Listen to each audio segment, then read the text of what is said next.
accused Sheikh Hasina. For all these 3 counts,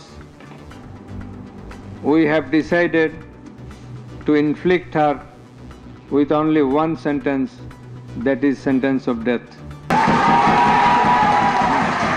A single sentence of death to Asaduzzaman Khan Kamal. As regards Chaudhry Abdullah Al Mamun, with the sentence of imprisonment for 5 years. মানবতা বিরোধী অপরাধের 4 অভিযোগে শেখ হাসিনার মৃত্যুদণ্ড, কামালেরও ফাঁসি, রাজসাক্ষী মামুনের 5 বছরের কারাদণ্ড। ন্যায় বিচারের মানদণ্ড হলো এই মামলার 2 জন আসামিকে সর্বোচ্চ শাস্তি মৃত্যুদণ্ড দেওয়া হয়েছে। 1400-র মতো ছাত্র জনতাকে হত্যা এবং 25,000-এর বেশি ছাত্র জনতাকে আহত করার দায়ে তাকে দোষী সাব্যস্ত করে মৃত্যুদণ্ড প্রদান করেছেন। শেখ হাসিনাকে ফেরত পাঠাতে ফের ভারতকে চিঠি দেবে সরকার, জানালেন আইন উপদেষ্টা। ন্যায় বিচার প্রতিষ্ঠায় বিএনপি, জামায়াত, এনসিপির সন্তোষ। অপরাধের তুলনায় এই সাজা যথেষ্ট কম, কিন্তু আইনের উপরে কোনো সাজা নাই। প্রশ্নাতীতভাবে এই বিচার হচ্ছে স্বচ্ছ। ধানমন্ডি 32-এ বুলডোজার দিয়ে ঢোকার সময় সেনাবাহিনীর বাধা, লাঠিচার্জ, দেশের বিভিন্ন স্থানে ককটেল, আগুন সহ বিচ্ছিন্ন নাশকতা। এবারের নির্বাচন দেশ রক্ষার, বলেন প্রধান উপদেষ্টা। রাজনৈতিক দল সহযোগিতা না করলে ভোট প্রশ্নবিদ্ধ হওয়ার শঙ্কা সিইসির। এবং 30 বছরের জন্য লালদিয়া কন্টেইনার টার্মিনালের অপারেশনের কাজ পেল ডেনমার্ক, কনসেশন চুক্তি সই, শঙ্কা নেই বললেন নৌ উপদেষ্টা।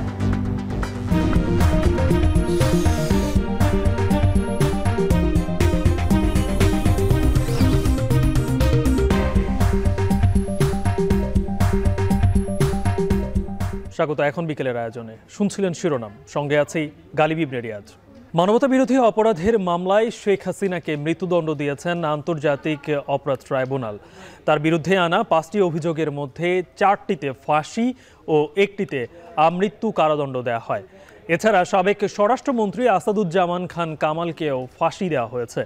তবে রাজসাক্ষী হয়ে সত্য উন্মোচন করায় সাবেক আইজিপি চৌধুরী মামুনকে 5 বছরের কারাদণ্ড দেয় আদালত। দুপুর 12:30 থেকে শুরু হয়ে বিকেল 3টা পর্যন্ত পড়ে শোনানো হয় রায়ের সারসংক্ষেপ। রায় ট্রাইব্যুনাল বলছেন, শেখ হাসিনা সহ 3 আসামির অপরাধ প্রমাণিত। বিস্তারিত প্রতিবেদনে। A lot of protesting students and public were killed by using drone, helicopter and lethal weapons throughout the country. সোমবার দুপুর 12:30টার দিকে কার্যক্রম শুরু হয় আন্তর্জাতিক অপরাধ ট্রাইব্যুনালের। প্রায় 3 ঘন্টারও বেশি সময় ধরে চলতে থাকে 453 পৃষ্ঠার রায়ের সারসংক্ষেপ পড়া।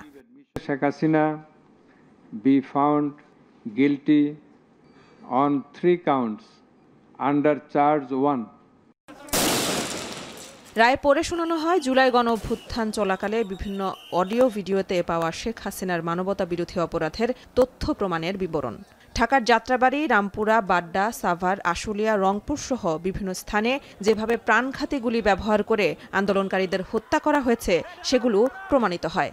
There are several counts. For 1 count, that is passing the order for deploying drones, helicopters and using lethal weapons to kill the protesters. রায় ট্রাইব্যুনাল বলেছেন, শেখ হাসিনা সহ 3 আসামির অপরাধ প্রমাণিত। 2টি অভিযোগে শেখ হাসিনাকে মৃত্যুদণ্ড দেওয়া হয়েছে। At Ashulia of Sabar, killing of 6 persons. For all these 3 counts, we have decided to inflict her with only one sentence, that is sentence of death.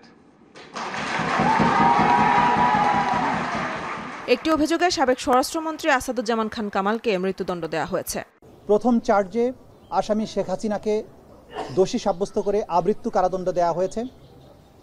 দ্বিতীয় চার্জে আসামি শেখ হাসিনাকে দোষী সাব্যস্ত করে মানবতা বিরোধী অপরাধের দায়ে 2024 সালের জুলাই অভ্যুত্থান চলাকালে বাংলাদেশে ছাত্র জনতাকে লিথাল ওয়েপন, হেলিকপ্টার, ড্রোন ব্যবহারের মাধ্যমে নিষ্ঠুরতম পন্থায় 1400-র মতো ছাত্র জনতাকে হত্যা এবং 25,000-এর বেশি ছাত্র জনতাকে আহত করার দায়ে মোর স্পেসিফিক্যালি আশুলিয়াতে 6 জনকে হত্যা করে পুড়িয়ে দেয়া, চানখারপুলে 6 জনকে হত্যা করার মাধ্যমে যে অপরাধ করেছেন সেটার দায়ে তাকে দোষী সাব্যস্ত করে মৃত্যুদণ্ড প্রদান করেছেন।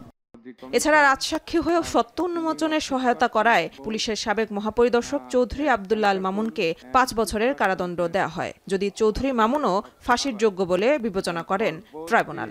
ন্যায় বিচারের মানদণ্ড হলো এই মামলার 2 জন আসামিকে সর্বোচ্চ শাস্তি মৃত্যুদণ্ড দেওয়া হয়েছে।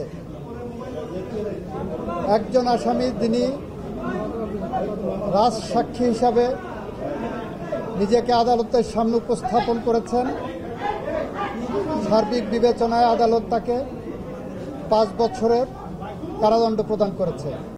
আন্তর্জাতিক অপরাধ ট্রাইব্যুনাল 1-এর এজলাস থেকে রায় ঘোষণার কার্যক্রম সরাসরি সম্প্রচার করে বাংলাদেশ টেলিভিশন। গণঅভ্যুত্থানের সময় হত্যাকাণ্ড সহ মানবতা বিরোধী অপরাধের ঘটনায় করা এটি প্রথম মামলা যার রায় ঘোষণা করা হয়েছে। The absconding accused will not get any copy at the moment. So thank you all very much. Mehreen Annie, এখন ঢাকা। রায় ঘোষণার পরও আর সার্বিক পরিস্থিতি নিয়ে আমরা আরও বিস্তারিত জানতে চাই। আমার সঙ্গে হাইকোর্ট প্রাঙ্গণ থেকে যুক্ত হচ্ছেন সহকর্মী জাওয়াদ মাহমুদ। জাওয়াদ, কি অবস্থা? রায় ঘোষণার তো 1 ঘন্টা পার হয়ে গেছে, সেখানে সার্বিক পরিস্থিতি কেমন দেখছেন, আর বিশেষ করে জুলাই শহীদদের স্বজনরা কি বলছেন? গালিব, এর আগে আমরা দেখিয়েছিলাম কিছুক্ষণ আগে যখন রায় ঘোষণা হয়, শেখ হাসিনাকে মৃত্যুদণ্ডাদেশ দেওয়া হয়, তখন তাৎক্ষণিক প্রতিক্রিয়া আমরা দেখেছি হাইকোর্ট প্রাঙ্গণের সামনে।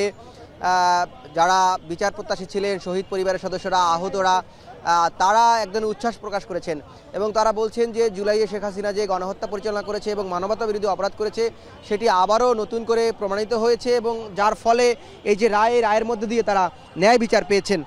যদিও আমরা দেখেছি আপনি যেমনটি বলছিলেন যে ঘন্টা পেরিয়ে গেছে রায় ঘোষণার পরে, এবং তখন তাৎক্ষণিক প্রতিক্রিয়া আমরা এখানে যারা বিচার প্রত্যাশী ছিলেন, সাধারণ মানুষ ছিলেন এবং শহীদ পরিবারের সদস্যরা ছিলেন, যারা জুলাই যোদ্ধারা ছিলেন, তারা এখানে অবস্থান নিয়েছিলেন। কিন্তু ধীরে ধীরে আমরা দেখছি যে সবাই এখান থেকে অবস্থান ত্যাগ করেছে।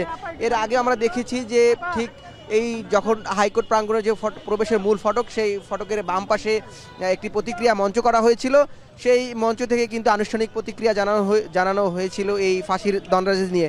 কিন্তু এগুলো নিয়ে যারা শহীদ পরিবার, আপনি যেমন জানতে চাচ্ছিলেন যে শহীদ পরিবারের সদস্যরা কী বলছে কিংবা আহতরা কী বলছে, তাদের পক্ষ থেকে যেটি বলছেন যে প্রাথমিক যে রায় ঘোষণা হচ্ছে তারা সেই জায়গা থেকে তার সন্তুষ্টি প্রকাশ করছেন, কিন্তু তাদের মধ্যে এক ধরনের শঙ্কাও আবার আছে, যেহেতু এটা আপিল করার আবার সুযোগ রয়েছে, তখন আবার পাল্টে যায় কিনা রায়ের, সেটি নিয়ে তাদের মধ্যে এক ধরনের শঙ্কা আছে। আবার যেহেতু শেখ হাসিনা এই মুহূর্তে ভারতে আছেন, তাকে ফিরে আনে তার যে এই দণ্ডাদেশ কার্যকর করা সম্ভব হবে কিনা সেটি নিয়েও তাদের মনে প্রশ্নবোধক চিহ্ন তৈরি হয়েছে। এগুলো থাকার পাশাপাশি তারা বলছেন যেহেতু সরকার এই যে রায় ঘোষণা দিয়েছেন, যেটি নিয়ে এক ধরনের শঙ্কা ছিল বা দিনব্যাপী গুঞ্জন ছিল যে তাকে মৃত্যুদণ্ডাদেশ দেওয়া হয় নাকি যাবজ্জীবন কারাদণ্ড দেওয়া হয়, সে নিয়েও কিন্তু নানান ধরনের গুঞ্জন চারিদিকে ছিল বা যারা বিচার প্রত্যাশী ছিলেন তাদের মধ্যে এক ধরনের আলোচনাও ছিল। কিন্তু এই রায় ঘোষণার পর তারা বলছেন সরকার যেহেতু একটি রায় দিয়েছে আদালত, এবং এটি যেহেতু আন্তর্জাতিক অপরাধ ট্রাইব্যুনাল, আন্তর্জাতিকভাবেই শেখ হাসিনাকে দেশের মাটিতে ফিরে আনা সম্ভব হবে এবং তার যে দণ্ড, যেটি ফাঁসি, সেটি কার্যকর করা সম্ভব হবে এবং এই ক্ষেত্রে অন্তর্বর্তী সরকার একটি সুদৃঢ় ভূমিকা নেবেন ঠিক এই রায় ঘোষণার মতোই, সেটি তারা প্রত্যাশা করছেন সরকারের পক্ষ থেকে। এবং তারা আরেকটি বিষয় বলছেন যে এই রায় বাংলাদেশে একটি ঐতিহাসিক ক্ষণ, এবং এটিও বলছেন যে নতুন বাংলাদেশের কথা যেটি বলা হচ্ছে 24 জুলাই আগস্ট এই গণ অভ্যুত্থানের পরবর্তী সময়ে, এবং এই রায়ের মধ্য দিয়েই আগামীর বাংলাদেশে যে ন্যায় বিচার প্রতিষ্ঠা হবে বা ন্যায় ভিত্তিক এবং ইনসাফ ভিত্তিক একটি বাংলাদেশ হবে, সেটি এই রায়ের মধ্য দিয়ে তার প্রাথমিক পদক্ষেপ বা প্রাথমিক দিক হিসেবে তারা এটিকে অভিহিত করছেন। এবং এর পাশাপাশি সাধারণ মানুষ যারা এখানে আছেন তাদের মধ্যে আমরা এক ধরনের উচ্ছ্বাস দেখেছি, বিশেষ করে এখানে এই অঞ্চলে প্রচুর যারা রিক্সা চালক রয়েছেন, যারা রিক্সা চালায়, তাদেরও প্রতিক্রিয়া আমরা নেওয়ার চেষ্টা করেছি। তারাও বলছেন যে তারা যেহেতু স্বচক্ষে এই জুলাই গণ অভ্যুত্থানের হত্যাকাণ্ডের শিকার হতে দেখেছেন, নির্বিচারে যেভাবে ছাত্র জনতার উপর গুলি করা হয়েছে সেটিও তারা প্রত্যক্ষ করেছেন, সেই জায়গা থেকে তাদের এক ধরনের সন্তুষ্টি আছে বা তারা সন্তুষ্টি প্রকাশ করছেন। সামগ্রিকভাবে যদি বলতে চাই, রায়ের পরে এখন সবাই আসলে যে যার জায়গায় বা অবস্থানে ফিরে যাওয়ার চেষ্টা করছেন এবং এই যে রায়ে যারা সাধারণ ছাত্র জনতা রয়েছে, যারা জুলাই যোদ্ধা রয়েছে এবং আহত শহীদ পরিবারের সদস্যরা রয়েছে, আহতরা রয়েছে, তারা সন্তোষ প্রকাশ করছেন। তারা বলছেন যে তারা আসলে এই রায়ের মধ্যে দিয়ে ন্যায় বিচার পেয়েছেন। গালিব। জুলাই আগস্টে মানবতাবিরোধী অপরাধের 4টি অভিযোগে আজকে আন্তর্জাতিক অপরাধ ট্রাইব্যুনালে সাবেক প্রধানমন্ত্রী শেখ হাসিনাকে ফাঁসির রায় দেওয়া হয়েছে। সেই খবরে উচ্ছ্বসিত শহীদের স্বজনরা। সেই খবরই জানাচ্ছিলেন জাওয়াদ মাহমুদ। শেখ হাসিনাকে ফেরত পাঠাতে ভারতের কাছে ফের চিঠি পাঠানো হবে বলে জানিয়েছেন আইন উপদেষ্টা আসিফ নজরুল। মানবতাবিরোধী অপরাধে আন্তর্জাতিক অপরাধ ট্রাইব্যুনালে শেখ হাসিনার রায় ঘোষণার পর এক প্রতিক্রিয়ায় তিনি একথা বলেন। জুলাই আগস্টের অভ্যুত্থানে এই অপরাধের জন্য পৃথিবীর যে কোনো আদালতেই শেখ হাসিনার একই শাস্তি হতো বলে মনে করেন আসিফ নজরুল। অভ্যুত্থানের আরেকটি বিজয়ের দিন। আজকে আমার বিশেষ করে মনে পড়ছে যারা জুলাই গণ অভ্যুত্থানকালে প্রাণ হারিয়েছিলেন। মনে হচ্ছে আজকে তাদের বিদেহী আত্মা হয়তো একটু শান্তি পাবে। আজকে তাদের শোক সন্তস্ত পরিবারের কথা মনে পড়ছে। হয়তো এই রায়ের মধ্যে দিয়ে তারা সামান্য হলেও সান্ত্বনা পাবেন। ব্যক্তিগতভাবে আমি এই রায়ে সন্তুষ্ট। বিস্তৃত প্রমাণ রয়েছে, তাতে পৃথিবীর যে কোনো আদালতে বিচার হলেই তার সর্বোচ্চ শাস্তি হওয়ার কথা। আমরা শেখ হাসিনারকে দেশে প্রত্যর্পণের জন্য, এক্সট্রাডিশনের জন্য ভারতের কাছে আবার চিঠি লিখব। ভারত যদি এই গণহত্যাকারীকে আশ্রয় দেওয়া অব্যাহত রাখে তাহলে ভারতকে বুঝতে হবে এটা বাংলাদেশ এবং বাংলাদেশের মানুষের বিরুদ্ধে একটা শত্রুতা, একটা অত্যন্ত নিন্দনীয় আচরণ। আমরা যতদিন আছি বিচার কার্য পূর্ণ উদ্যমে চলবে এবং আমরা আশা করি আগামীতে যেই সরকারি নির্বাচিত হবে এই বিচারের গুরু দায়িত্ব থেকে কোনো অবস্থাতেই যেন তারা পিছপা না হয়। মানবতাবিরোধী অপরাধের মামলায় শেখ হাসিনার বিরুদ্ধে আন্তর্জাতিক অপরাধ ট্রাইব্যুনালের রায়ে ন্যায় বিচার প্রতিষ্ঠা হয়েছে বলে মন্তব্য করেছেন বিএনপির স্থায়ী কমিটির সদস্য সালাউদ্দিন আহমেদ। রায় ঘোষণার পরপরই ঢাকা বিশ্ববিদ্যালয় এলাকায় এই মন্তব্য করেন তিনি। বলেন, এ রায় ভবিষ্যতের জন্য শিক্ষা, তবে অপরাধ বেশি হলেও তাদের সাজা কম হয়েছে বলে মনে করেন তিনি।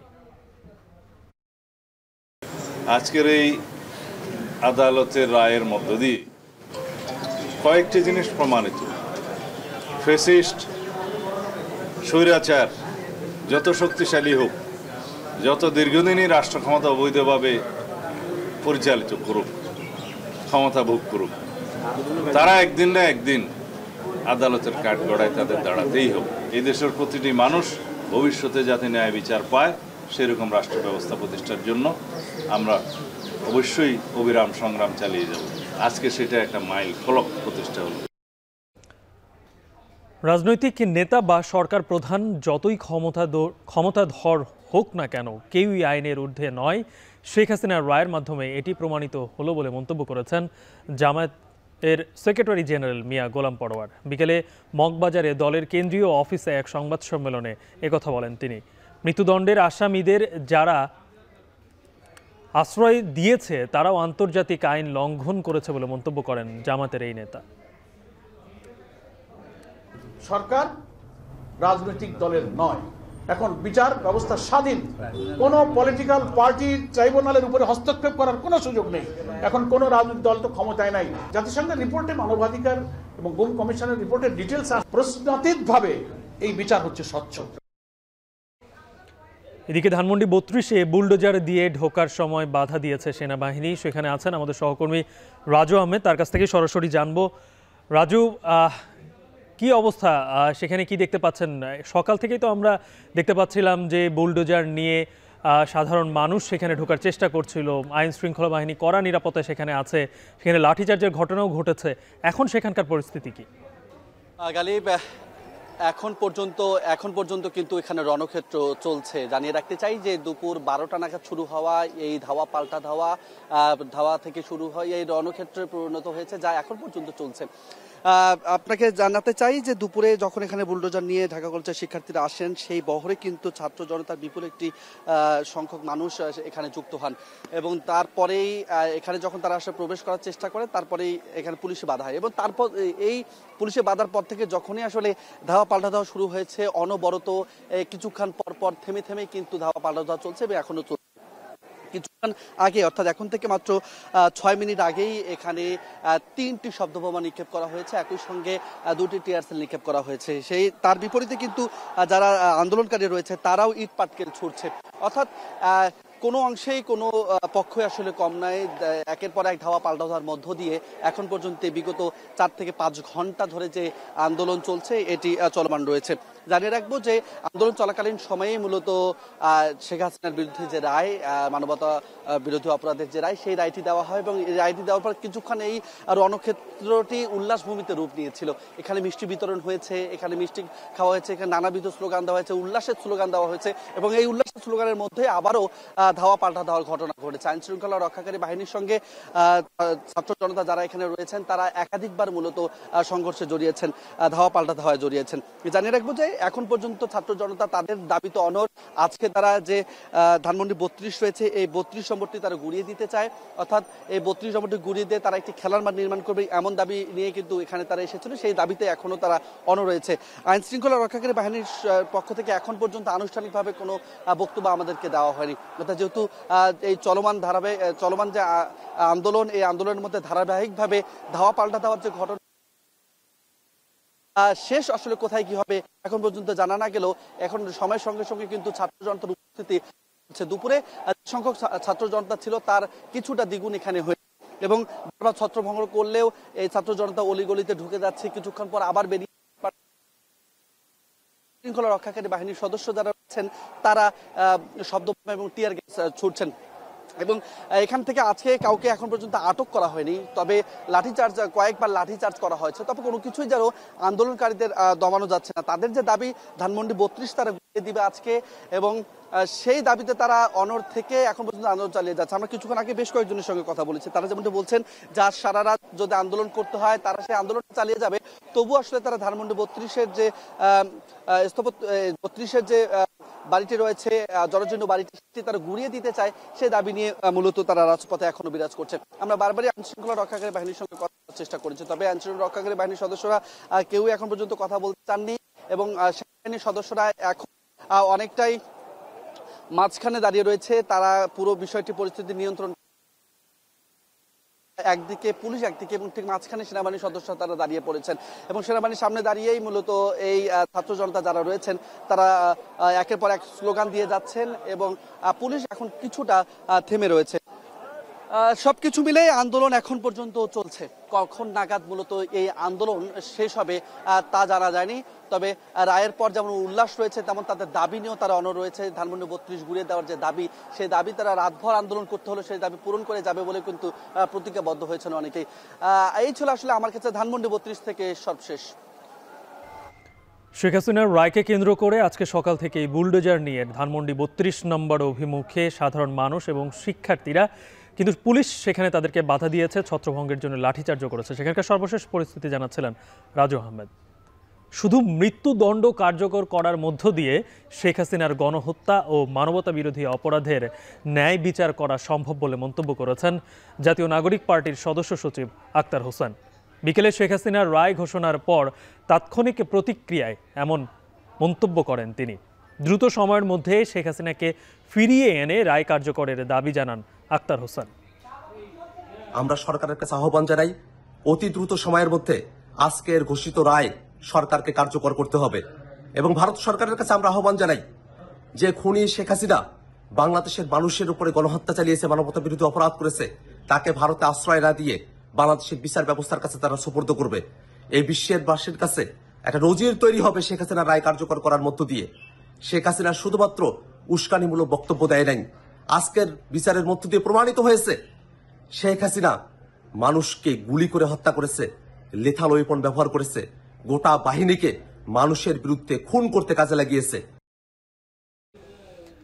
এদিকে শেখ হাসিনার রায়ে সন্তোষ প্রকাশ করেছে ঢাকা বিশ্ববিদ্যালয় ছাত্রদল, ছাত্র শিবির, ইনকলাব মঞ্চ। তবে জুলাই শহীদ পরিবার ও আহতরা শেখ হাসিনা ও আসাদুজ্জামান খান কামালের রায়ে সন্তোষ প্রকাশ করলেও সাবেক আইজিপির 5 বছরের জেলের বিরুদ্ধে আপিল করার কথা জানিয়েছেন। এই 18 মাস বাংলার মানুষ অনেক খুশি, আনন্দিত। আজকে ঈদের দিনের মতন লাগতে আছে। তারা যেন শেখ হাসিনাকে ফিরিয়ে এনে এই রায় বাস্তবায়ন করেন। ভারতকে অনুরোধ করব যে আপনি আমাদের খুনি হাসিনাকে, সাবেক প্রধানমন্ত্রীকে ফেরত দিন। প্রাথমিক প্রক্রিয়া তো ঐতিহাসিক রায়, এটা শুধু বাংলাদেশের জন্য, সারা পৃথিবীর জন্য। আমরা আল্লাহর শুকর আদায় করছি। ভবিষ্যতে আমরাও যেন অপরাধ না করি, এরকম পথভ্রষ্ট হয়ে না যাই, এটা গোটা জাতির জন্য শিক্ষা। 3টা মামলার সে রাজ সাক্ষী, তার কারণে তাকে 5 বছরের জেল দিয়েছে। আমরা আমাদের শহীদ পরিবার এবং আহতদের পক্ষ থেকে আমরা এই প্রহসনমূলক বিচারকে উপেক্ষা করলাম। আমরা আবার হাইকোর্টে আপিল করব। 5 বছরের সাজা শোনানো হয়েছে, যেটাতে আমরা সন্তুষ্ট না, কারণ সে যতটুকু যা অপরাধ করেছে 5 বছর কিছুই না। আমরা ন্যূনতম তার যাবজ্জীবন কারাদণ্ড চাই। খুনি শেখ হাসিনা এবং সাবেক খুনি স্বরাষ্ট্রমন্ত্রীর যেই রায়টি এসেছে সেটির সাথে আমরা একমত পোষণ করছি, কিন্তু সাবেক আইজিবি চৌধুরী আল মামুন তার যে রায়টি এসেছে সেটি আমরা প্রত্যাখ্যান করছি এবং সেই রায়ের বিরুদ্ধে আমরা আমাদের শহীদ পরিবার এবং আহতদের পক্ষ থেকে আমরা উচ্চ আদালতে আপিল করব। হাসিনাকে ভারত থেকে স্বাধীন বাংলাদেশে দ্রুত নিয়ে আসতে হবে, এক্ষেত্রে ইন্টারপোলের সহযোগিতা নিয়ে এবং আন্তর্জাতিক যত মাধ্যম আছে সেই মাধ্যম ব্যবহার করে খুনি হাসিনাকে এবং তার দূষণদেরকে দেশে নিয়ে এসে দ্রুত রায় কার্যকর করতে হবে। মানবতা বিরোধী অপরাধের দায়ে শেখ হাসিনার মৃত্যুদণ্ডকে স্বাগত জানিয়েছেন শিক্ষার্থী সহ সাধারণ জনতা। রায়ের পর ঢাকা বিশ্ববিদ্যালয় এলাকায় আনন্দ মিছিল বের করেন তারা। একই সাথে দাবি জানান শেখ হাসিনা সহ বাকি আসামিদের ভারত থেকে ফিরিয়ে এনে দ্রুত রায় বাস্তবায়নের। বিস্তারিত প্রতিবেদনে। টিএসসিতে বড় পর্দার সামনে এমন জমায়েত অতীতে অনেকবারই হয়েছিল।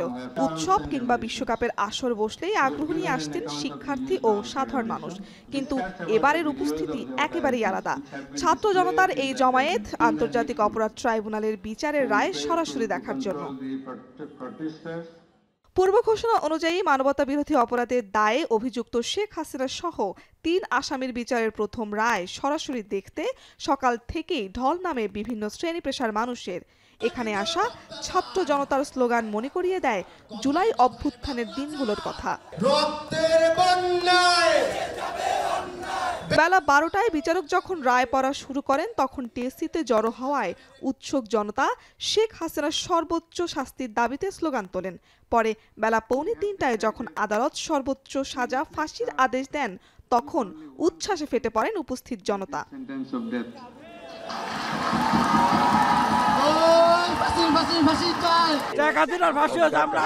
শহীদের আত্মা শান্তি পাবে, সন্তুষ্ট।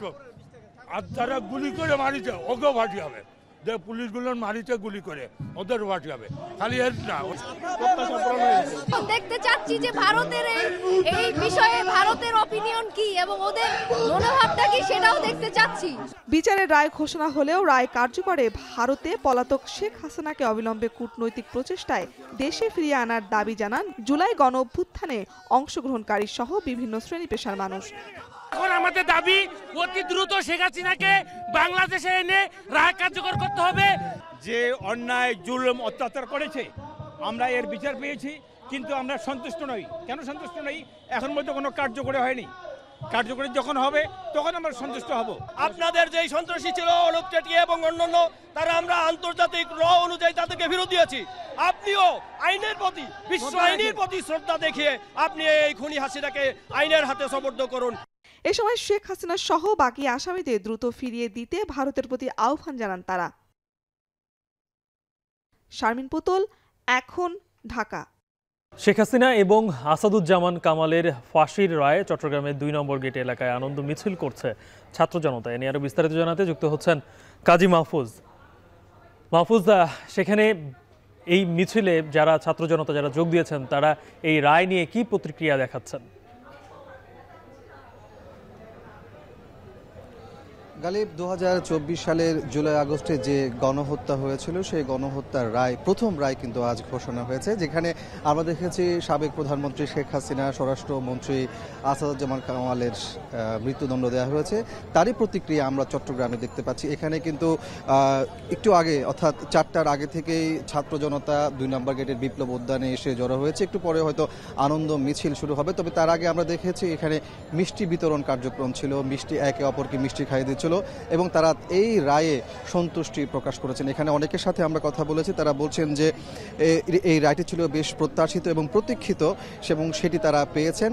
শেখ হাসিনার যে মৃত্যুদণ্ড আশা করেছিলেন সেটি হয়েছে এবং তাতে তারা তাদের সন্তুষ্টির কথা জানিয়েছেন। এবং একই সাথে তারা আরেকটি বিষয় আমাদেরকে জানিয়েছেন, সেটি হলো যে এই দুইজন আসামিকে আজকে মৃত্যুদণ্ড দেওয়া হয়েছে, তারা দুজনেই কিন্তু পলাতক রয়েছেন। দ্রুত সময়ের মধ্যে তাদেরকে দেশে এনে এই রায় কার্যকরার কথা বলছেন ছাত্র জনতা। এবং তারা বলছেন যে শেখ হাসিনা শুধুমাত্র জুলাই আগস্টে গণহত্যা চালিয়েছে তা নয়, গত 17 বছরে নানাভাবে নির্যাতন, নিপীড়ন, গুম, খুন, নানা অপরাধের সাথে সে জড়িত ছিল। হাজার হাজার মানুষকে সে গুম করেছে, খুন করেছে, হত্যা করেছে। এই সব কিছু মিলিয়ে তাকে আজকে যে মৃত্যুদণ্ড দেওয়া হয়েছে সেটি একবার নয়, কয়েকশোবার মৃত্যুদণ্ড দিলেও কিন্তু শেষ হবে না, এমনটি কিন্তু এখানকার ছাত্র জনতা তাদের প্রতিক্রিয়ার মাধ্যমে জানাচ্ছেন। একটু পরেই মূলত আনন্দ মিছিল শুরু হবে। এখানে ছাত্র জনতা জড়ো হচ্ছেন বিভিন্ন জায়গা থেকে, কিন্তু তারা শিক্ষা প্রতিষ্ঠান, চট্টগ্রাম বিশ্ববিদ্যালয় থেকেও কিন্তু অনেক ছাত্র এই আনন্দ মিছিলে যোগ দেওয়ার জন্য এখানে এসেছেন। তো সবকিছু মিলিয়ে বলা যায় যে তারা বেশ উৎসাহ উদ্দীপনা নিয়ে এখানে এসেছেন এবং তারা উচ্ছ্বাস প্রকাশ করছেন যে প্রত্যাশিত তারা রায় পেয়েছেন। তবে এই রায় যেন দ্রুত কার্যকর করা যায় সেটির জন্য সরকারকে কার্যকরী পদক্ষেপ নেওয়ার কথা বলছেন তারা। তো সবকিছু মিলিয়ে বলা যায় যে চট্টগ্রামে কিন্তু ছাত্র জনতা এই রায়ে তাদের সন্তুষ্টির কথা জানিয়েছেন, মিষ্টি বিতরণ করছেন, আনন্দ মিছিল করছেন এবং একই সাথে তারা এই রায় যেন দ্রুত কার্যকর করা যায় সেজন্য সরকারকে পদক্ষেপ নেওয়ার আহ্বান জানাচ্ছেন। গালিব। চট্টগ্রাম থেকে যুক্ত ছিলেন কাজী মাহফুজ, জানাচ্ছিলেন সেখানে রায়ের পর যে বিজয় মিছিল করছেন ছাত্র জনতা তার সর্বশেষ। এদিকে গাজীপুরেও মানবতা বিরোধী অপরাধ মামলার রায় ঘোষণার পর আনন্দ মিছিল ও মিষ্টি বিতরণ করছে বিএনপি নেতাকর্মীরা। এছাড়া রায়ের পর বিশৃঙ্খলা ঠেকাতে নগর জুড়ে নিরাপত্তা জোরদার করেছে আইনশৃঙ্খলা বাহিনী। এ নিয়ে আরও বিস্তারিত জানাতে গাজীপুরের টঙ্গী থেকে যুক্ত হচ্ছেন ইফতেখার রায়হান। ইফতেখার, কি অবস্থা গাজীপুরের? সব জায়গায় আমরা দেখছি যে আনন্দ মিছিল হচ্ছে। গাজীপুরে আনন্দ মিছিলে যারা অংশগ্রহণ করেছেন তারা কি বলছেন, আর নিরাপত্তা ব্যবস্থা আসলে কেমন দেখছেন শহর জুড়ে? গালিব, ঠিকই বলেছেন, মানবতা বিরোধী অপরাধের মামলায় ক্ষমতাচ্যুত সাবেক প্রধানমন্ত্রী শেখ হাসিনা এবং সাবেক স্বরাষ্ট্র মন্ত্রী আসাদুজ্জামান খান কামালের মৃত্যুদণ্ডের রায়ের পর কিন্তু গাজীপুরের বিভিন্ন এলাকায় আমরা দেখেছি আনন্দ মিছিল করেছে বিএনপি এবং এর অঙ্গ সহযোগী সংগঠনের নেতাকর্মীরা। কিছুক্ষণ আগে বিএনপি নেতাকর্মীরা নগর জুড়ে একটি মোটরসাইকেলের একটি শোডাউন করেছেন। এরপরে তারা কিন্তু এখন নগরীর এই টঙ্গী বাজার এলাকায় সেখানে কিন্তু তারা কিন্তু স্লোগান দিচ্ছেন এবং তারা কিন্তু মিষ্টি বিতরণ করছেন। এবং এই যে মিষ্টি বিতরণ এবং যে আনন্দমুখর পরিবেশ, তাদের সাথে আমরা কথা বলেছি, তারা যেটি বলছেন যে মূলত যে এই যে দীর্ঘ 17 বছর যে 17 বছর যে তাদের যে নিপীড়ন শিকার হয়েছে, সেই নিপীড়নের পর এরকম একটি রায়, সেটি ঐতিহাসিক রায় বলে তারা প্রকাশ করছেন। এবং তারা কিন্তু আমরা দেখছিলাম যে বিশেষ করে যারা শ্রমজীবী মানুষ রয়েছেন, খেটে খাওয়া মানুষ রয়েছেন, তাদেরকে মিষ্টিমুখ করাচ্ছেন। দলীয় নেতাকর্মীর বাইরে মূলত তারা বলছেন যে এই আনন্দ সারা দেশের মানুষের সাথে ভাগাভাগি করার জন্য তারা এই কাজটি করছেন। এবং এখানে কিন্তু আমরা দেখছিলাম যে রিক্সা শ্রমিক যারা রয়েছেন তাদেরকে কিন্তু মিষ্টি বিতরণ করা হচ্ছে। এবং এই যে যখন অবস্থা, একদিকে আনন্দমুখর পরিবেশ, অন্যদিকে আমরা দেখছি যে এখানে যারা আইন শৃঙ্খলা বাহিনী যারা সদস্য রয়েছেন তারা কিন্তু এখানে মিষ্টি বিতরণ, আইন শৃঙ্খলা বাহিনী যারা সদস্য রয়েছেন তারাও কিন্তু এখানে অবস্থানে রয়েছেন। এবং এখানে আমরা দেখছিলাম যে শিশু থেকে শুরু করে বৃদ্ধ, নারী, পুরুষ সকলের মাঝে কিন্তু বিএনপি নেতাকর্মীরা মিষ্টি বিতরণ করছেন। এবং এখানকার বিএনপি নেতাকর্মীরা যেটি বলছেন, 17 বছর যাবৎ এই ফ্যাসিস্ট সরকারের আমলে দমন নিপীড়নের শিকার হয়েছেন তারা, এবং সেই দমন নিপীড়নের আজকে অবসান হলো। এবং তারা বলছেন দ্রুত যেন এই মামলায় যাদেরকে ফাঁসির রায় দেওয়া হয়েছে, অর্থাৎ সাবেক প্রধানমন্ত্রী শেখ হাসিনা এবং স্বরাষ্ট্রমন্ত্রী আসাদুজ্জামান খান কামালকে বিদেশ থেকে দেশে ফিরিয়ে এনে তারপরে কিন্তু তাদের ফাঁসির রায় কার্যকর করার জন্য কিন্তু তারা কিন্তু দাবি জানিয়েছেন। তো এই ছিল আমার কাছে গাজীপুর থেকে বিএনপি নেতাকর্মীদের মিষ্টি বিতরণ এবং আনন্দ মিছিলের সবশেষ তথ্য। গাজীপুর থেকে যুক্ত ছিলেন ইফতেখার রায়হান, জানাচ্ছিলেন সেখানে আনন্দ মিছিল এবং মিষ্টি বিতরণের খবর। আন্তর্জাতিক গণমাধ্যমেও গুরুত্ব দিয়ে জুলাই গণ অভ্যুত্থানে সংঘটিত মানবতা বিরোধী অপরাধের রায় প্রচার করা হয়েছে। ভারত, পাকিস্তান সহ ইউরোপ, মধ্যপ্রাচ্য এবং যুক্তরাষ্ট্রের গণমাধ্যমগুলোর বিশেষ নজর ছিল এই বিচার কাজের উপর। সরাসরি সম্প্রচার সহ বিশেষ প্রতিবেদনেও উঠে এসেছে বাংলাদেশের সাম্প্রতিক রাজনৈতিক প্রেক্ষাপটের সবচেয়ে আলোচিত এই মামলা।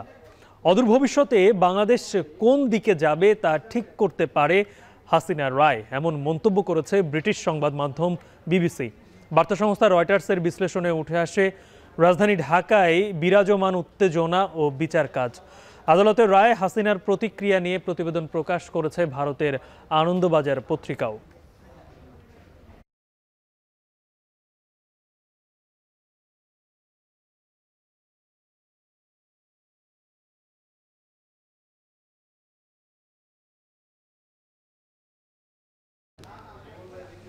শেখ হাসিনার রায়ের প্রতিক্রিয়া জানাচ্ছেন এনসিপির আহ্বায়ক নাহিদ ইসলাম, সরাসরি যুক্ত হচ্ছে। দ্রুত সময়ের মধ্যে কার্যকর করতে হবে। আগামী 1 মাসের মধ্যে শেখ হাসিনাকে কার্যকর করতে হবে। আমি জুলাই বিগত 16 বছরে ফ্যাসিস্ট আওয়ামী লীগ যে সকল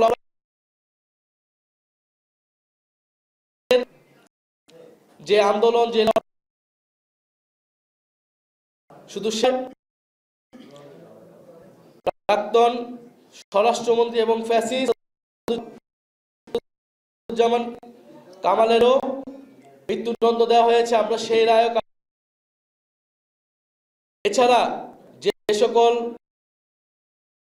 ছাত্রলীগ যুবলীগ এবং সকল ফ্যাসিস্ট এবং তাদের দোসর যে সকল সরকারি কর্মকর্তা অভিযুক্ত, তাদেরকে দ্রুত সময় বিচার নিশ্চিত করতে হবে। এবং এই যে বিচার প্রক্রিয়া, জুলাই আগস্টে মানবতাবিরোধী অপরাধে মামলায় অভিযুক্ত শেখ হাসিনার রায় ঘোষণার পরে তাৎক্ষণিক প্রতিক্রিয়া জানাচ্ছিলেন এনসিপির আহ্বায়ক নাহিদ ইসলাম, সরাসরি যুক্ত ছিলাম। এবারের নির্বাচন গতানুগতিক নয়, বরং দেশ রক্ষার বলে জানিয়েছেন প্রধান উপদেষ্টা ডক্টর মোহাম্মদ ইউনূস। সকালে প্রধান উপদেষ্টার কার্যালয়ে সদ্য পদায়ন হওয়া 50 জেলা প্রশাসক সহ দেশের সব জেলার প্রশাসকদের উদ্দেশ্যে বক্তব্যে কথা বলেন তিনি। এ সময় আগামী নির্বাচন ও গণভোটে নিরপেক্ষভাবে দায়িত্ব পালনের জন্য জেলা প্রশাসকদের নির্দেশনা দেন তিনি। বলেন, গণভোট যুক্ত হওয়ায় আগামী নির্বাচন আরও তাৎপর্যপূর্ণ হয়েছে। ভোটে জেলা প্রশাসকদের ভূমিকা স্মরণ করিয়ে দিয়ে প্রধান উপদেষ্টা বলেন, দায়িত্ব পালনে কোনোভাবেই ব্যর্থ হওয়ার সুযোগ নেই।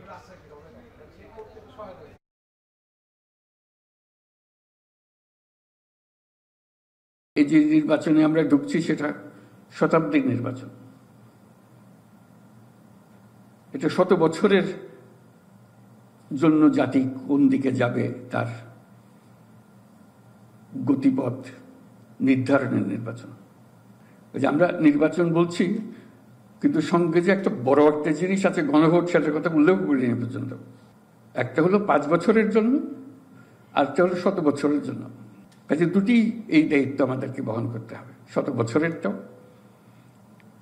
এবং 5 বছরের যেটা হবে সেটা। এবং সেই 5 বছরে হবে 100 বছর নির্বাচন জাতিকে কোন দিকে নিয়ে যাবে সেটাকে লক্ষ্য করে। কাজে এখানে আমাদের ভুল করার কোনো অবকাশ নেই। কোনো দল অসহযোগিতা করলে সুষ্ঠু নির্বাচনের শঙ্কা থেকেই যাবে। রাজনৈতিক দলগুলোর সঙ্গে তৃতীয় দিন সংলাপে অংশ নিয়ে এমন মন্তব্য করেন প্রধান নির্বাচন কমিশনার এএমএম নাসির উদ্দিন। তিনি বলেন, রাজনৈতিক দলগুলো না চাইলে সুষ্ঠু নির্বাচন কখনোই সম্ভব নয়। যে কোনো চ্যালেঞ্জ মোকাবেলায় ইসি প্রস্তুত রয়েছে বলেও জানান তিনি। এ সময় হারিয়ে যাওয়া অস্ত্র উদ্ধার, সবার জন্য আচরণবিধি পালনে ইসির কঠোর অবস্থান সহ নানা প্রস্তাবনা তুলে ধরেন সংলাপে অংশ নেয়া রাজনৈতিক দলের প্রতিনিধিরা। বিস্তারিত প্রতিবেদনে। আসন্ন সংসদ নির্বাচনের তফসিল সামনে রেখে তৃতীয় দিনের মতো প্রধান নির্বাচন কমিশনারের বক্তব্য দিয়ে শুরু হয় রাজনৈতিক দলগুলির সঙ্গে ইসি সংলাপ। আমাদের কমিটমেন্ট পরিষ্কার। সূচনা বক্তব্যে সিসি এএমএম নাসির উদ্দিন বলেন, ইসি সক্ষমতা থাকলেও রাজনৈতিক দল সহযোগিতা না করলে নির্বাচন প্রশ্নবিদ্ধ হওয়ার শঙ্কা থেকে যায়। আমাদের তরফ থেকে যাবতীয় প্রস্তুতি গ্রহণ করা হবে একটা সুষ্ঠু সুন্দর নির্বাচন পরিবেশ সৃষ্টির জন্য আমরা চেষ্টা করে যাব। আমাদের নিয়ত একদম পরিষ্কার, আমাদের কমিটমেন্ট পরিষ্কার। তো আমরা সেভাবে কাজ করছি, যত ঝঞ্ঝা যত সাইক্লোন ঝড় আসুক না কেন, আমরা এটা মোকাবেলা করে একটা সুষ্ঠু সুন্দর পরিবেশ এনশিওর করার জন্য যত পদক্ষেপ নেওয়া দরকার আমরা আমাদের পক্ষ থেকে নেব। পরে নিজেদের অবস্থান তুলে ধরে পরামর্শ দেন সংলাপে অংশ নেওয়া রাজনৈতিক দলের প্রতিনিধিরা। লেভেল প্লেইং ফিল্ড নিশ্চিত সহ ভোটকেন্দ্রের নিরাপত্তায় নিশ্চিতের দাবি জানান তারা। জনগণ তার প্রতীক ঠিক করবে, জনগণ তার প্রতীক ইলেকশন বহন করবে। সেই পরিস্থিতি হতে পারলে আমি মনে করি ইলেকশন ঠিকভাবে হবে। বাস্তবের নিরিখে যদি আপনারা সিদ্ধান্ত নিতে পারেন তাহলে ভোট স্বচ্ছ হবে, সুষ্ঠু হবে এবং আমাদের যে প্রতীক্ষিত জনগণের যে প্রতীক্ষিত আশা যে সেইভাবে একটা সুষ্ঠু ভোট হবে। বাংলাদেশে শুদ্ধি অভিযান ভোটের মাধ্যমে হইতে পারে, কিন্তু আমি বিশ্বাস করি মাননীয় প্রধান নির্বাচন কমিশনার যেভাবে কথাবার্তা বলেন আমার খুব কনফিডেন্স হয় যে উনি হয়তো করে দেবো। যেহেতু আমাদের দেশে এই ধরনের ঘটনা আছেই, রাত্রেবেলা বাক্স ভরে ফেলা হয়, সেই জন্য এই অনাস্থা এবং অবিশ্বাসের পরিবেশে পোস্টাল ব্যালট এবং প্রবাসীদের ব্যালটটার নিরাপত্তা বিশেষভাবে মনোযোগ দিয়ে দেখার জন্য আমাদের পক্ষ থেকে বিনীত আবেদন থাকে। এ সময় দলগুলোকে আশ্বস্ত করে কমিশনাররা জানান আইন বিধি ভঙ্গ করলে কোনোভাবেই বরদাস্ত করবে না ইসি। ইতোমধ্যে অবৈধ অস্ত্র উদ্ধার সহ এআই এর অপব্যবহার রোধে রাষ্ট্রের সর্বোচ্চ শক্তিকে কাজে লাগানো হচ্ছে। রাজনৈতিক দলগুলো অনেক দল আমাদেরকে লিখিতভাবে তাদের মতামত দিয়েছে। রাজনৈতিক দলগুলোর সাথে ইসি ধারাবাহিক সংলাপের অংশ হিসাবে 19 নভেম্বর বিএনপি, জামায়াত ও এনসিপি কে আমন্ত্রণ জানিয়েছে নির্বাচন কমিশন। সুন্দর একটা নির্বাচনের জন্য আপনাদের মিয়া আমিরুল, এখন ঢাকা। এখন আপনাদের 30 বছরের জন্য লাল দিয়া কন্টেইনার টার্মিনাল নির্মাণ ও পরিচালনার কাজ পেল ডেনমার্কের মালিকানাধীন এপিএম টার্মিনালেস। সকালে রাজধানীর একটি হোটেলে কনসেশন চুক্তি সই হয়। তড়িঘড়ি করে চুক্তি নিয়ে নানা মহলে সমালোচনা হলেও এ নিয়ে কোনো শঙ্কা নেই বলে জানিয়েছেন নৌ উপদেষ্টা। আরও জানাচ্ছেন তানজিলা খান মিম। বন্দরের নিত্যদিনের দীর্ঘ ওয়েটিং টাইম, স্বচ্ছতার অভাব ও প্রযুক্তিগত সীমাবদ্ধতা দূর করে বিশ্বমানের অপারেশন নিশ্চিত ও অর্থনৈতিক উন্নয়নে বন্দর সম্প্রসারণে কাজ করছে অন্তর্বর্তী সরকার। এরই প্রেক্ষিতে চট্টগ্রাম বন্দরের লালদিয়াচরে টার্মিনাল নির্মাণ ও পরিচালনার জন্য বন্দরের সঙ্গে ডেনমার্কের মালিকানাধীন এপিএম টার্মিনালসের 30 বছর মেয়াদী কনসেশন চুক্তি করল বাংলাদেশ। রাজধানীর একটি হোটেলে সকালে এই চুক্তি স্বাক্ষরিত হয়। লালদিয়া চরের সম্পূর্ণ নিজস্ব অর্থায়নে $55 কোটি ব্যয়ে একটি নতুন টার্মিনাল নকশা ও নির্মাণ করবে ডেনমার্কের এপিএম টার্মিনালস। ভবিষ্যতেও বাংলাদেশের কর্মসংস্থান সৃষ্টি ও অর্থনীতিকে এগিয়ে নেয়ার মতো প্রজেক্টে বাংলাদেশের সঙ্গে কাজ করার ইচ্ছে পোষণ করেন ডেনমার্কের পররাষ্ট্র মন্ত্রণালয়ের বাণিজ্য ও বিনিয়োগ সচিব। From Denmark to Dakar, from Copenhagen to Chittagong, our stories are connected by trade, by water, by aligned vision and belief that ports are not just infrastructures, but ecosystems of people and purpose. আগামী 4 বছরে 4টি নৌবন্দর, একটি বিমানবন্দরে যাত্রা শুরু করবে, যা বাংলাদেশকে ম্যানুফ্যাকচারিং হাব হিসেবে তৈরি করতে সাহায্য করবে বলে মনে করেন বিডার chairman Ashik Chowdhury. Over the next few years, as you know, we are executing 4 new seaports, including our deep sea port, a new international airport terminal, and a dedicated free trade zone. These are all aligned under our strategic vision. It is to transform Bangladesh into a manufacturing hub. Laldia container টার্মিনালকে জাতির জন্য অন্তর্বর্তী সরকারের সবচেয়ে বড় অবদান বলে মন্তব্য করেন নৌ উপদেষ্টা। This investment will definitely bring Bangladesh into an international arena as far as the maritime is concerned. We are also, for the first time in the history of this country, I have launched maritime port strategy, which will be finished by December and will launch by 1st January. যাদের বিরুদ্ধে সন্দেহ আছে, আজকে থেকে সেই সন্দেহ দূর হবে যে এটা দেশের জন্য, জাতির জন্য এই ইন্টারিম সরকারের সবচেয়ে বড় অবদান।